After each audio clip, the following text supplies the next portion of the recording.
நம்ம அருண் விஜய் அண்ணாவோட ரெட்டத்தலை படம் இருக்குல்ல, இந்த படத்துக்கான டீசரை ரிலீஸ் பண்ண போகிறாங்க. எப்போ அப்படின்னு சொல்லி கேட்டிங்கன்னா, நாளைக்கு, அதாவது ஆகஸ்ட் 7ஆம் தேதி வியாழக்கிழமை இந்த ரெட்டத்தலை படத்துக்கான டீசரை ரிலீஸ் பண்ண போகிறாங்க. இந்த ரெட்டத்தலை படத்துக்கான டீசர் எப்படி இருக்க போகுது அப்படின்னு சொல்லிட்டு நம்ம வெயிட் பண்ணி பார்க்கலாம். இந்த படத்தை பார்த்தீங்கன்னா கிறிஸ் திருக்குமரன் அப்படின்னு சொல்லி இவர் தான் டைரக்ட் பண்ணுறாரு. இந்த படத்துக்கே நம்ம சாம் சிஎஸ் மியூசிக் பார்த்தீங்கன்னா கம்போஸ் பண்ணுறாரு.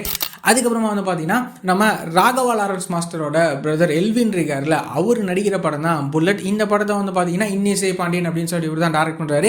இந்த படத்தில் இன்னொரு முக்கியமான ரோலில் நம்ம ராகவா லாரன்ஸ் மாஸ்டரும் பார்த்தீங்கன்னா நடிக்கிறாரு. இப்போது இந்த படத்துலேருந்து என்ன அப்டேட் அப்படின்னா, இந்த படத்தோட டீசரை ரிலீஸ் பண்ண போகிறாங்க. எப்போ அப்படின்னு சொல்லிட்டு கேட்டிங்கன்னா, வர வெள்ளிக்கிழமை, அதாவது வர ஆகஸ்ட் 8ஆம் தேதி இந்த புல்லட் படத்துக்கான டீசரை ரிலீஸ் பண்ண போகிறாங்க. இந்த படத்துக்கே நம்ம சாம் சிஎஸ் மியூசிக் கம்போஸ் பண்ணுறாரு.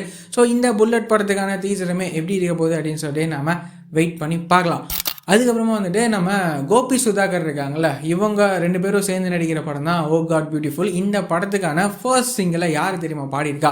நம்ம சிவகார்த்திகேயன் தான் பாடியிருக்காரு. ஸோ அவரோட வாய்ஸில் இந்த ஓ காட் பியூட்டிஃபுல் படத்துக்கான ஃபர்ஸ்ட் சிங்கிள் எப்படி இருக்க போகுது அப்படின்னு சொல்லிட்டு நம்ம வெயிட் பண்ணி பார்க்கலாம். இந்த மாதிரியான ரெகுலரான சினிமா அப்டேட்ஸ்லாம் நீங்கள் ரெகுலராக தெரிஞ்சுக்கணும் அப்படின்னா நம்மளோட இந்த சேனலில் மறக்காமல் சப்ஸ்கிரைப் பண்ணி ஃபாலோ பண்ணி வச்சுக்கோங்க. வேறு ஏதாவது ஒரு நெகட்டிவ் இருக்குது அப்படின்னா மறக்காமல் கமெண்ட்டில் சொல்லுங்கள்.